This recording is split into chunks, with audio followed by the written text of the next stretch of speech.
Hi, Prasanna ടിപ്സിലേക്ക് സ്വാഗതം. അപ്പോഴും ഞാനിന്നൊരു കൃഷി വീഡിയോ അല്ല ഇടാൻ പോകുന്നത് കേട്ടോ. ഞാനൊരു നെറ്റിപ്പട്ടം ഉണ്ടാക്കുന്ന വീഡിയോ ആണ് ഇടാൻ പോകുന്നത്. അപ്പോഴും ഉണ്ടാക്കി കഴിഞ്ഞു, അതിൻ്റെ അവസാന ഘട്ടത്തിലേക്കായിട്ടുണ്ട്. അപ്പോഴീ വീഡിയോ കണ്ട് എല്ലാവരും സപ്പോർട്ട് ചെയ്യാനൊന്നും മറക്കണ്ട. അപ്പോൾ ഈ നെറ്റിപ്പട്ടം ഉണ്ടാക്കുമ്പം പ്രധാനമായിട്ട് നമ്മൾ അറിഞ്ഞിരിക്കേണ്ട ഒരുപാട് കാര്യങ്ങളുണ്ട്. കാര്യം എന്താണെന്നോ, ഇതെല്ലാ വീട്ടമ്മമാർക്കും ചെയ്യാവുന്നതേ ഉള്ളൂ. വീട്ടിലിരുന്നൊരു വരുമാനം കണ്ടെത്തുകയും ചെയ്യാം. അപ്പോഴേ ഈ നല്ലതുപോലെ ക്ഷമിച്ചിരുന്ന്, അതായത് നമ്മളൊരു കൃഷി ചെയ്യുമ്പോഴും അതുപോലെ കാണല്ലോ, ഞാൻ എല്ലാ കൃഷി വീഡിയോയിലും പറഞ്ഞിട്ടുണ്ട്, ക്ഷമ വേണം. ക്ഷമ ഉണ്ടെങ്കിൽ നമുക്ക് എല്ലാ കാര്യങ്ങളും ചെയ്ത് നല്ല വൃത്തിക്ക് ചെയ്ത് തീർക്കാനായിട്ട് പറ്റത്തുള്ളൂ.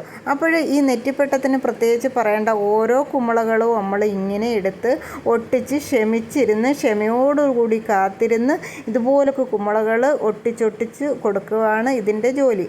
അതായത് നമ്മൾ ഒരു നെറ്റിപ്പട്ട ഒരു ദിവസം കൊണ്ടൊന്നും തീരത്തില്ല. അതിൻ്റെ അടി അനുസരിച്ച്, അതായത് അതിൻ്റെ വലുപ്പം അനുസരിച്ച് നമുക്ക് ദിവസവും വേണ്ടി വരും കേട്ടോ. അപ്പോൾ ഇത് ഒരു ചൂരൽപ്പുളി വെച്ചിട്ട് ചെയ്തിട്ടുള്ളതാണ്. അപ്പോൾ ഇതിന് പകരം നമ്മൾ നാഗപടം, ഫോട്ടോകളെന്ന് പറയുമ്പോൾ നമുക്ക് ബർത്ത്ഡേക്ക് ആ കുട്ടിയുടെ അല്ലെങ്കിൽ ആരുടെയാണോ അവരുടെ ഫോട്ടോകൾ വെച്ചിട്ട് ചെയ്യാം. അതല്ലെങ്കിൽ ഒരു പാലുകാച്ചെന്നെങ്കിൽ ആ വീടിൻ്റെ ഫോട്ടോ വെച്ചിട്ട് ചെയ്യാം. അതുപോലെ തന്നെ കല്യാണത്തിൻ്റെ ആണെങ്കിൽ അവരുടെ ഫോട്ടോ വെച്ചിട്ട് ചെയ്യാം. അങ്ങനെയൊക്കെ ഞങ്ങൾ ചെയ്ത് കൊടുക്കാറുണ്ട്. അപ്പോഴും ഞങ്ങൾ ചെയ്യുമ്പം ഞങ്ങളുടെ ഒരു പ്രത്യേകത എന്ന് പറഞ്ഞാൽ ഇതിൻ്റെ ബീഡ്സ് എവിടമേയാണോ ഒട്ടിക്കുന്നത് അതാണ് ഞങ്ങൾ അടി കണക്കാക്കി കൊടുക്കുന്നത്. അതായത് കുഞ്ചലവും അതിൻ്റെ നൂലും തുമ്പും അതൊന്നും ഞങ്ങൾ കണക്കാക്കാതെ ഈ ബീഡ്സുകൾ എവിടം വരെയാണോ ഒട്ടിക്കുന്നത് അവിടം വരെയാണ് അടി കണക്കാക്കുന്നത്.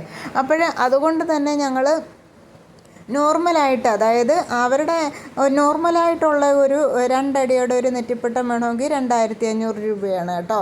അപ്പോൾ അത് വലിയൊരു എമൗണ്ടൊന്നും അല്ല. കാര്യമെന്ന് പറഞ്ഞാൽ അത് നിങ്ങൾക്ക് നേരിട്ട് കാണുമ്പോൾ അറിയാൻ പറ്റും. നല്ല ഫിനിഷിങ്ങോടുകൂടി നല്ല വൃത്തിയോടുകൂടി, അതായത് ഞങ്ങൾ വ്രതമെടുത്തെന്ന് പറയുമ്പോൾ ഇത് ഓരോ കുമ്പളകളും ഓരോ ദൈവങ്ങളാണ്. ആ ദൈവത്തിനെ സങ്കല്പിച്ചാണ് ഞങ്ങളിത് ഇതിനകത്ത് ആഡ് ചെയ്യുന്നത്.